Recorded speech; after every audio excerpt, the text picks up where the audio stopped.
हाय दोस्तों, नमस्कार आप सभी को। मैं अभिषेक और आप देख रहे हैं करियर एंड स्टडी चैनल। ठीक है दोस्तों, तो चलिए आज हम लोग एक बेहद ही महत्वपूर्ण टॉपिक को लेकर के आगे बढ़ने वाले हैं। ठीक है, जिसका नाम है लॉर्ड वेलेस्ली और उनकी अवध के प्रति नीति। ठीक है दोस्तों, जैसा कि दोस्तों आप सभी लॉर्ड वेलेस्ली से परिचित होंगे एवं अवध प्रांत से भी परिचित होंगे। ठीक है, यहाँ पे दोस्तों हम लोग विशेषकर यहाँ पे यह देखेंगे कि जो भारतीय गवर्नर जनरल के रूप में लॉर्ड वेलेस्ली, जो कि भारतीय गवर्नर जनरल बन करके 1798 से लेकर के, ठीक है, 1805 ईस्वी के बीच में आया हुआ था भारत में, तो आखिर उसने भारतीय प्रांतों को अंग्रेजी साम्राज्य में विलीन करने के लिए किन किन नीति का प्रतिपादन किया। ठीक है, और उसी क्रम में दोस्तों उसके द्वारा अवध को हड़पने के लिए, ठीक है, अवध को हड़पने के लिए या अवध को ब्रिटिश प्रांत में ही मिलाने के लिए किस नीति का पालन किया गया। ठीक है, यानी अवध के प्रति उसकी प्रशासनिक नीति क्या रही है।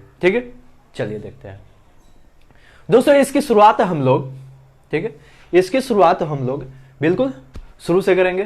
ठीक है, अतः आप लोग मतलब ज्यादा परेशान मत होइएगा। इसकी जो भी मतलब पीछे की पृष्ठभूमि रही है उसको भी हम लोग यहाँ पे देखने का प्रयास करेंगे। ओके, तो दोस्तों देखिए, जब लॉर्ड वेलेस्ली भारत में गवर्नर जनरल बनकर के आया 1798 ईस्वी में, तो उसने देखा कि अंग्रेजों के द्वारा जितने भी भारतीय प्रांतों को जीता गया है ना, अंग्रेजी साम्राज्य के द्वारा जितने भी भारतीय प्रांतों को जीता गया है उनमें सीमावर्ती बहुत कम थे।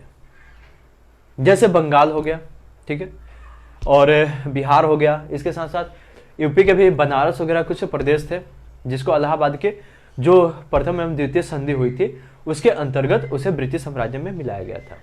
ठीक, अब जब लॉर्ड वेलेस्ली यहां पे आया तो उसने देखा कि जो भारत के सबसे समृद्ध शासक वर्ग है मराठा, उनकी सीमा अवध के साथ लगती है। इसके साथ साथ दोस्तों जो उत्तर पश्चिमी प्रांत में जमान शाह द्वारा आक्रमण करते हुए भारत पर आया जा रहा था, उसकी भी सीमा कौन थी?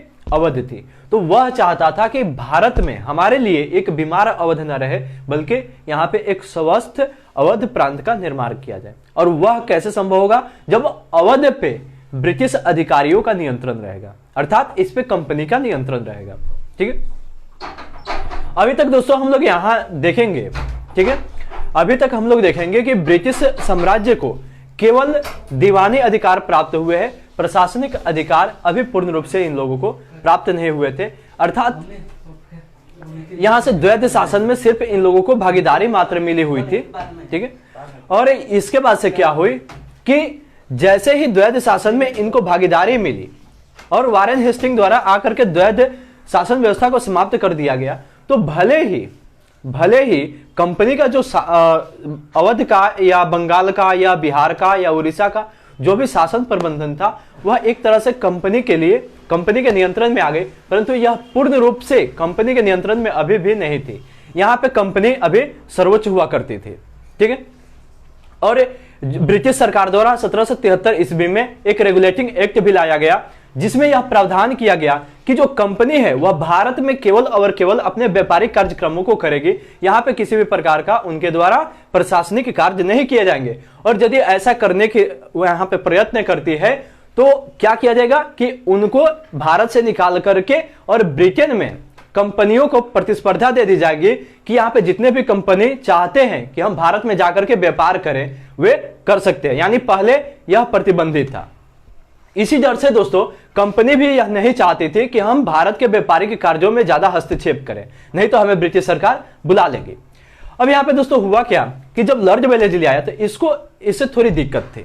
वह चाहता था कि यहां जो ब्रिटिश सरकार हमारे कार्य में हस्तक्षेप करती है वे न करे, हम लोग को यहाँ पे स्वतंत्र छोड़ दें, हम लोग अपने स्वविवेक के आधार पर डिसाइड करें कि हमें किस प्रांत को ब्रिटिश साम्राज्य के अधीन मिलाना है और उसका नीति क्या होगा। तो यहाँ पे लॉर्ड वेलेस्ली करता क्या है कि भारत आते ही लॉर्ड वेलेस्ली यहाँ पे सहायक संधि नीति का प्रतिपादन करता है।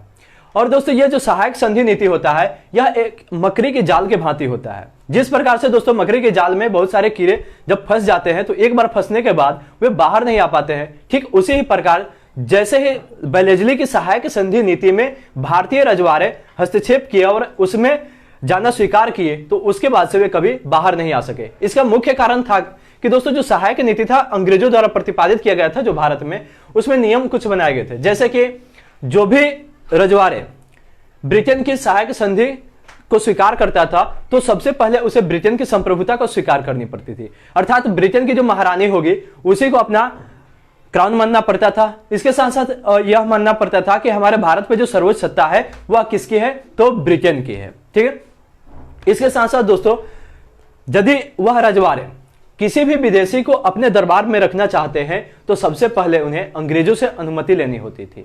इसके अलावा जो तीसरा पॉइंट आता है वह यह कहता है कि जितने भी भारतीय रजवाड़े सहायक संधि नीति को स्वीकार करते थे उनको ब्रिटेन के एक प्रतिनिधि को रेजिडेंट के रूप में अपने दरबार में रखना पड़ता था और उस रेजिडेंट को इतना अधिकार दिया जाता था कि कंपनी जब भी चाहे रजवाड़े में किसी भी डिसीजन को परिवर्तित कर सके। और इसके साथ साथ जो भी रजवाड़े सहायक संधि नीति को स्वीकार करते थे उनको एक मतलब भारी नुकसान यह होता था कि उनको अपनी सेना को भंग कर देना होता था, यानी जितने भी सेना पहले से उनके साम्राज्य में थी उनको भंग कर दिया जाता था और अंग्रेजों के द्वारा एक नई आधुनिक पद्धति के द्वारा निर्मित सैन्य व्यवस्था को उस राज्य में लागू किया जाता था और उसका जो समस्त भरण पोषण होता था वह भारतीय रजवाड़ों के ही माध्यम से होता था। यानी ये समस्त जो खर्च होते थे वो कौन देते थे, तो भारतीय रजवाड़े देते थे। इससे भारतीय रजवाड़ों को काफी नुकसान होता था क्योंकि एक तो जो जिस मतलब बल पे पूरा साम्राज्य टिका होता है, पूरा राज्य टिका होता है, वह सेना होता था और वही सेना किसके नियंत्रण में चला गया, तो अंग्रेजों के नियंत्रण में। और अंग्रेजों के नियंत्रण में तो सेना थी परंतु उसका भरण पोषण कौन कर रहा था, तो भारतीय रजवाड़े। इस प्रकार से यहाँ भारतीय जो रजवाड़े थे उनमें काफी असंतोष हुआ करता था। परंतु आखिर कर भी क्या सकते थे, ये जो सहायक संधि का नीति होता था इसे स्वीकार करने के लिए अंग्रेज इन भारतीय रजवाड़ों को सैन्य ताकत पे मजबूर कर देते थे। और यह भारतीयों के लिए एक ऐसा कहे कि मतलब एक गलत धारणा थी, ठीक है, भारतीयों में, क्योंकि ये समझते थे कि हम अपने जो परंपरागत हथियार है लाठी भाले आदि के ही आधार पे हम लोग अंग्रेजों का सामना कर सकते हैं और उसी के आधार पे अपनी पूर्ण तैयारी किए बिना ही ये लोग अंग्रेजों से टकराव कर लेते थे और उस स्थिति में अंग्रेजों से इन्हें बुरी तरह पराजित होना पड़ता था और इन्हीं पराजय के बाद उन्हें ब्रिटेन का सहायक संधि का नीति स्वीकार करना पड़ता था, जो कि आगे चल करके उनके लिए बेहद घातक सिद्ध होता है। और दोस्तों यह जो सहायक संधि का नीति हुआ इसको तो सबसे पहले हैदराबाद के निजाम ने एक्सेप्ट किया था, ठीक है, परंतु उसके बाद 18 से 1 ईस्वी में दोस्तों हम लोग यहां पे देखते हैं कि अवध भी इसको स्वीकार कर लेता है। क्योंकि जैसे मैंने पहले ही बताया कि लॉर्ड वेलेस्ली चाहता था कि जमान शाह जो आक्रमण करते हुए भारत में आ रहा था तो उस स्थिति में हमें एक बीमार अवध नहीं चाहिए बल्कि हमें एक स्वस्थ अवध का वहां पे निर्माण करना होगा और वह तभी संभव है जब उस पे हमारा प्रत्यक्ष नियंत्रण रहेगा। और इसी दिशा में कौन काम किया, लॉर्ड वेलेस्ली ने।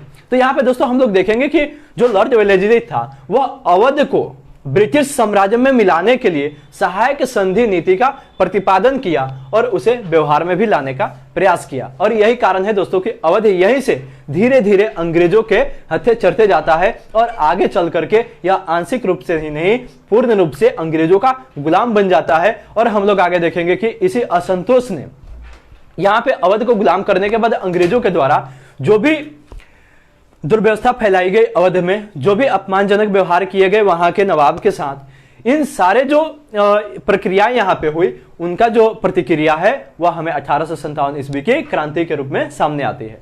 तो दोस्तों इसके बाद हम लोग अगले पॉइंट को देखेंगे। तब तक के लिए मैं आप लोगों से विदा लेता हूं। धन्यवाद। जय हिंद।